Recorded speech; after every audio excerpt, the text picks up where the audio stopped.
might be the best Mac Studio accessory I've tested so far. CNC aluminum shell, military grade finish. Invested in the Mac Studio, this takes it up another level.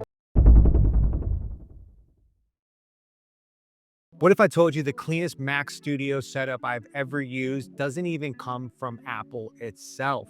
This right here is the Zeera MacForge Studio, and it turns your M4 Max into a setup that looks like a Mac Pro, and it performs like a beast. Right out of the box, the Zeera MacForge screams premium. It's a CNC machine with solid aluminum, weighs over 3 pounds, and has that clean anodized finish that fits perfectly in a modern workspace.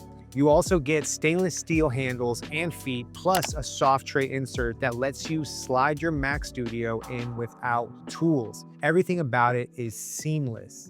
This whole design is inspired by the Mac Pro, with vertical grille lines, a unibody aesthetic, and cooling functionality that actually is legit. CNC aluminum shell, military grade finish, rear cutout matches Mac Studio ports, silicone heat pad helps dissipate heat from the base, and the optical vertical orientation with included feet. Now, before we get into the interesting part of how I modded mine specifically, let's talk about the price real quick.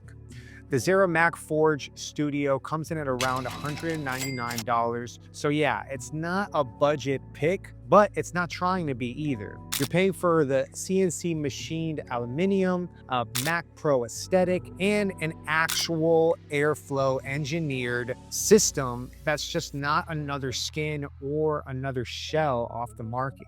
If you've already invested in a Mac Studio, this case feels more like a long-term workstation upgrade than just another cosmetic add-on. Now, here's where my modifications came into play. Due to my wiring organization and the LED stand that I use, which also houses 2 SSD drives underneath for organization, I wasn't going to be able to set this up vertically and make it my centerpiece. So I had to be creative and modded it to fit my layout without sacrificing the airflow and the aesthetics as well. So here's the approach I did with the modifications. I removed the stainless steel feet and the handles. Then I used 3M double-sided tape to secure the top and the bottom covers flush. Then I reused the original stand and stuck it directly to the bottom of the base so that it would still be in alignment and allow airflow to be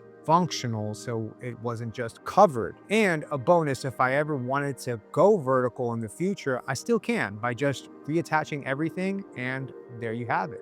Now the whole case lays completely flat, blending perfectly in with the horizontal layout of my workspace, and it still allows for proper cooling. And even with the adjustments, thermals have been on point. I've run multiple Final Cut Pro exports, heavy multitasking, and I haven't heard the fans spin up once. The case gets slightly warm in the touch, meaning that the aluminum is doing exactly what it's meant to do: transfer and dissipate heat. So who is this for? If you've already invested in the Mac Studio, this takes it up another level. Whether you're keeping it vertical or horizontal like I did, or you just want that Mac Pro vibe, this case is going to add both function and aesthetics to your whole work setup.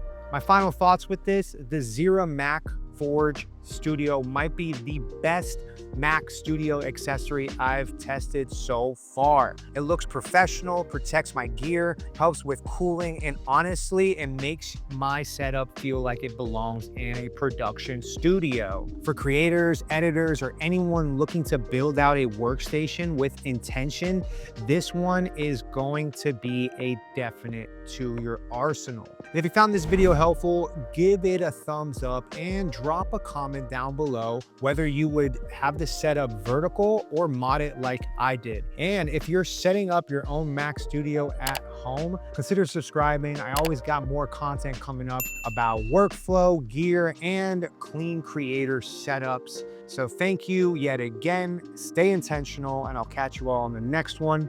Peace.